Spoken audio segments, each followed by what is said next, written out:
Ciao ragazzi, qui è Marchettino e oggi ci facciamo un giretto a cielo aperto con la California.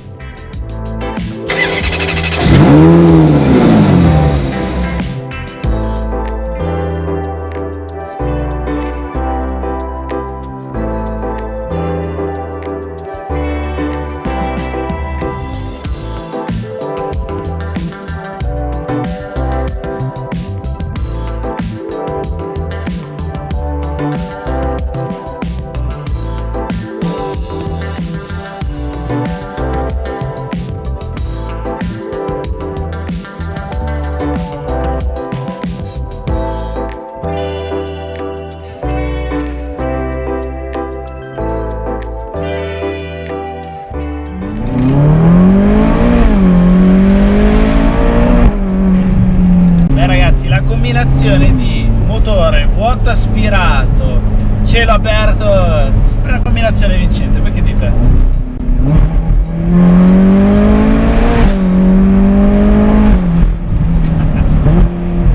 Sempre una figata poter guidare una Ferrari. Oggi grazie ad Andrea Automobili Lago Maggiore sono al volante della loro splendida California e questa configurazione grigia con gli interni e le pinze rosse, beh, devo dire che questa California è molto elegante ma sportiva al tempo stesso.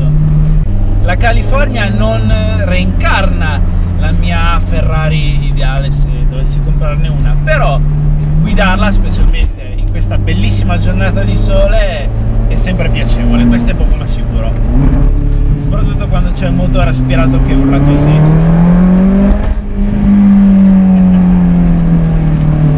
Questa Ferrari è stato un modello piuttosto importante per l'azienda, non solo perché ha introdotto diverse novità che troviamo tuttora nelle Ferrari moderne, che a breve vi elenco, ma anche perché con questo modello Ferrari ha voluto portare nella gamma un modello che la clientela potesse utilizzare quotidianamente senza troppi problemi, e i numeri parlano chiaro perché all'epoca la California fu la Ferrari più venduta e ciò permise anche all'azienda di attrarre nuovi clienti che non avevano mai avuto una Ferrari prima d'ora.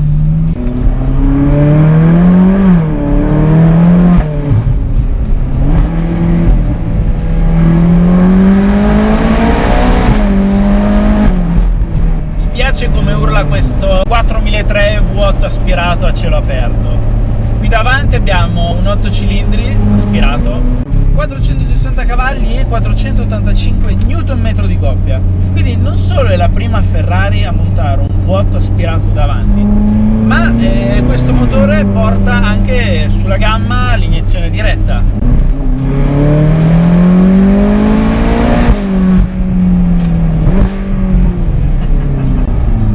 Che sound, mamma mia!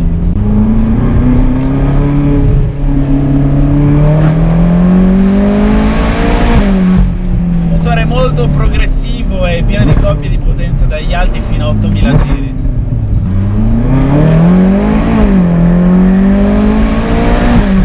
Il cambio a doppia frizione permette di avere un'accelerazione fulminea e con un'erogazione della potenza sempre costante. E qui è importante menzionarlo, la California è il primo modello di Ferrari ad introdurre il cambio a doppia frizione. Fu una vera e propria rivoluzione per l'azienda. E devo dire che questo, per essere il primo a doppia frizione montato su una Ferrari, devo dirvi che non è niente male per essere un cambio che ha tutti i suoi anni. Le cambiate sono immediate, qui in modalità sport si sente un piacevole calcio in cambiata.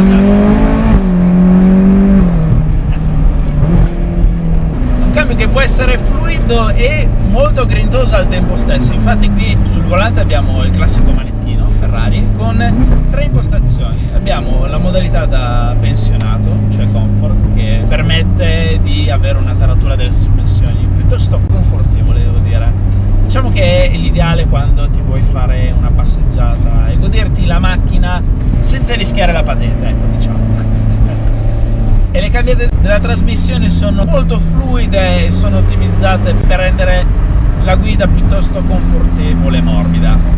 Chi compra una California tendenzialmente non è il cliente che vuole andare in pista o fare tutte le curve di traverso e sentire le gomme stridere. È una Ferrari, diciamo, qui da persone tranquille che vogliono godersi la macchina senza strapazzarla e andare fortissimo. Però diciamo, rimettiamo il manettino su sport. Una cosa che non ho mai capito della California è perché Ferrari ha voluto introdurre solamente 3 impostazioni sul manettino.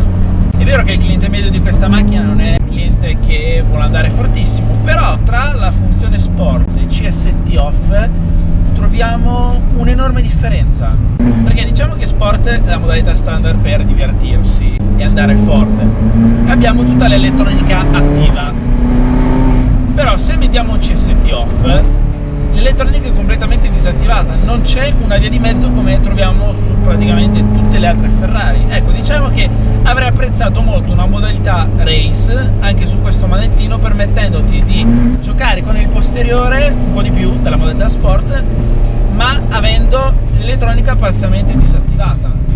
Qui praticamente abbiamo un po' tutto o niente, il che non è una cosa che mi fa impazzire.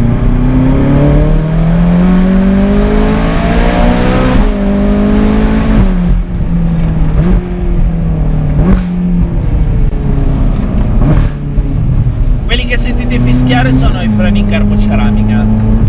Importante menzionare anche su questo modello che con l'introduzione della California finalmente i freni in carboceramica diventarono di serie, perché prima su modelli come F430 e 599 i carboceramici erano un optional, e non vi nascondo che ho sentito diversi amici ed ex possessori di quei modelli con i freni in acciaio lamentarsi della poca potenza frenante. Quindi io penso che Ferrari, tante lamentele da parte di quei proprietari, hanno ascoltato le loro critiche, iniziando dalla California a mettere i carboceramici di serie, il che non è una brutta cosa, perché la potenza frenante che offrono i carboceramici è veramente immensa. L'unica cosa a cui bisogna stare attenti ovviamente è mandarli in temperatura, perché ci vuole un pochino mettere in temperatura, soprattutto se si guida su strade pubbliche. E un altro problema dei carboceramici è riuscire a mantenerla la temperatura, perché spesso a guidare in città o nel traffico, l'ho potuto constatare con diverse macchine con questo tipo di freni, è che tendono a raffreddarsi e da freddi la potenza frenante è molto scarsa. Però una volta che raggiungono la temperatura ideale, la potenza frenante fa veramente impressione.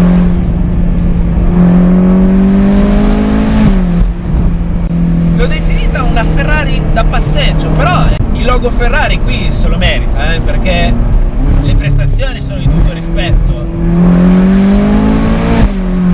Questi 460 cavalli riescono a muovere la California a 100 all'ora in 3 secondi e 9 con una velocità massima di 310 km/h. È una Ferrari 2+2 sulla carta, in realtà è una Ferrari a 2 posti per me, perché i sedili posteriori praticamente li usi solamente per metterci dietro delle sacche. Fare un giro su questa macchina con 4 persone a bordo la vedo una cosa un po' problematica, perché dietro non c'è spazio per le gambe. Diciamo che se i passeggeri sono 3 bionde lo spazio si riesce a trovare in un qualche modo.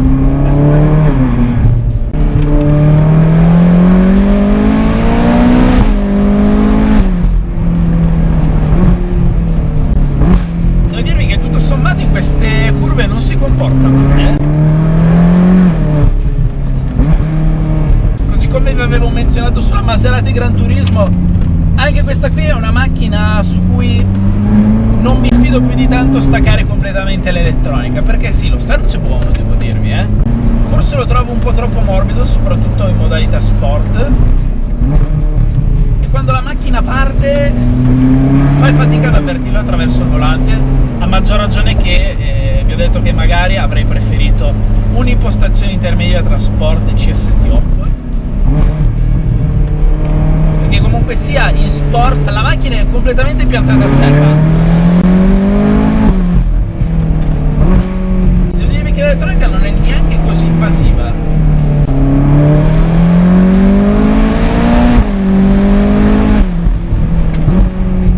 Dando un'occhiata su internet ho potuto notare che le California come quotazioni partono dai 75.000 euro a salire. E io ragazzi devo dirvelo che a queste quotazioni secondo me ci si porta a casa una bella cabrio, ci si porta a casa una Ferrari, tante emozioni e soprattutto tanta velocità. Secondo me alle cifre attuali chi ama il cabrio e chi sogna di possedere una Ferrari è una macchina da considerare, anche perché c'è da dire che con l'introduzione della California T e poi della sua erede la Portofino, la prima generazione di California, questa qui aspirata ha perso tanto in termini di quotazioni, però devo dire che per me l'aspirato è l'aspirato. La California T monta già un motore biturbo con molta più potenza e copia, però le turbine vanno a smorzare non di poco il suono del motore. Se volete andare in pista non è la macchina ideale, per rimanere sempre in tema Ferrari magari c'è su quelle cifre l'F430, però al volante di questa macchina mi sono fatto un'idea che questa macchina predilige il comfort alle prestazioni assolute. Diciamo che chi vuole una macchina così cerca 40% prestazioni, 60% comfort. Una particolarità della California che forse molti di voi non sanno: questa qui è l'ultima Ferrari ad essere stata proposta con il cambio manuale. Tra il 2010 e il 2012 è entrato in listino il cambio manuale. Forse voi non lo sapevate neanche che sono state prodotte delle Ferrari California col cambio manuale. Penso siano state prodotte una quindicina, non di più. Io personalmente sono riuscito a trovarne 6 e vi racconto questo aneddoto. Un mio amico ne aveva trovata una in Francia di un signore anziano, unico proprietario.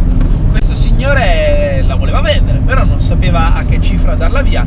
Questo mio amico gli ha offerto, mi sembra, 120-130 mila euro, ma questo signore ha rifiutato perché un commerciante, che ha trovato anche lui la macchina, ha offerto immediatamente 150.000 euro a questo signore. Risultato, ovviamente questo commerciante ha comprato la macchina. La macchina poi è andata dritta in asta ed è stata battuta a 330.000 euro. Quello sì che è stato un bel colpaccio. Io sono un grande amante del cambio manuale, però col senno del poi, pensando a questa macchina, a questa dinamica di guida, secondo me questo cambio F1 a 7 rapporti si addice meglio alla personalità e al tipo di utilizzo di questa macchina. Però non vi nascondo che sarei molto curioso di provarla anche con il manuale a 6 marce. È un'auto per chi vuole godersi una passeggiata in riva al lago o magari in queste strade tortuose senza strapazzare al limite, ma godendosi questo meraviglioso sound col tetto abbassato e il vento tra i capelli. Io ringrazio Andrea Automobili Lago Maggiore per avermi prestato la sua California con cui sto girozzolando oggi in questa splendida giornata estiva. Io nella descrizione video vi lascio anche il link all'inserzione e vi giuro, non ho staccato i controlli, non ho fatto tornati di traverso, ho fatto solo un girettino per assicurarmi che la macchina sia tutta in ordine. Ragazzi, se vi è piaciuto questo video mettete like, iscrivetevi al canale se non ancora fatto e come sempre grazie per la visione.